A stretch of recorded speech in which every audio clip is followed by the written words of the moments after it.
We're all sick of your rubies, Strade. After previous videos of me getting a max score of 140 with this machine, then 200 with viewers suggested machines, both giving just rubies, I guess that means that Gorons are players too. Previous videos was limited to just the junkyard. In this video, anything goes. I had a number of suggestions to get up high and drop things from a height, so I thought I'd build myself a hover bike. However, when I started the challenge with Strade, I found he would call me back after reaching about 250 units up in the air. This is similar to him calling you back after you run too far from the bell. I had to change my tact. First I thought I'd see if I could trigger the callback with the rocket shield. Interestingly enough, this comes just short of the limit, so that's useful information. With this height limitation a factor, I ideated on how to get up there, so I constructed a structure of hover blocks separated by a bunch of junkyard parts, which would allow me to easily ascend up to the very top as quick as possible, as these things slowly eat at the Zonai energy. Once I confirmed I was as high as possible before getting called back and losing progress, I created a 4 boulder build. Keep in mind, just one of these boulders is so heavy that a 4-spring shooter couldn't lift it.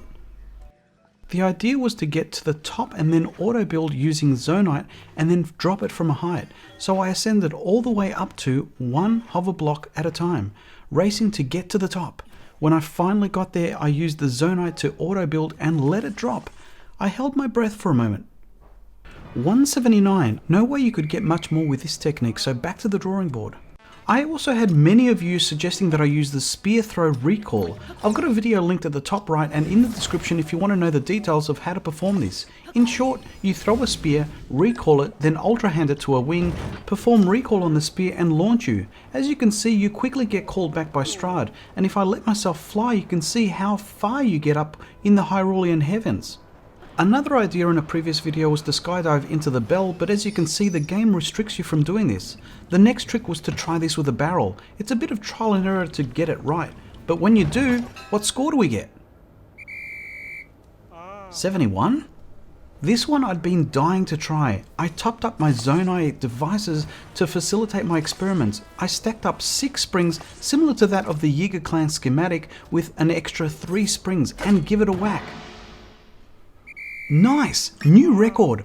I hovered between 229 and 230 with this technique, so I tweaked it a little bit by adding 6 rockets to see if I could move the needle. New record? 230! Well, I thought I'd give it some extra oomph to this rocket technique, but instead of fighting gravity, I put it on a rail to guide it to the bell. I walked away disappointed. This was suggested by at least one of you, so I overloaded a panel with a bunch of timed bomb to see what score I would get. Instead, Strade just insults me, saying I have to keep practicing? Not sure if you've fought an electric Lizolphus, but even if you're in the water, they still electrocute you, so I thought I'd try that same equivalent using a Zonai hydrant. Topaz gives you the same effect of the shock fruit. So much for that idea. On the Zonai devices front, I thought the cannon packs a punch, so let's give that a shot. That looks good. What? Okay, what about a shock emitter? Wait, is this thing on? Mint condition. Just to be sure, I tried a water hydrant with a shock emitter rather than the topaz throw. Oops. I thought, I've got a ton of rockets, so let's add 13 rockets to a metal plate and see how that goes. What do you think it's going to give me? Strade, what's the answer? 131? Jack Pez suggested a Lionel bow fused with some bombs. Let's answer that question. Looks impressive, but no. This here was an alteration suggested by HDT MYF, which impressively is just using the junkyard parts. No extra needed. Check it out. You can crack into the 220s with this one. At this point I felt I'd reached the limit. Was this the ceiling of the score for this minigame? I tried one more alternative, this time using 7 springs anchored by 2 stakes. My heart lifted as I saw the magic 2 words, New record. Nice.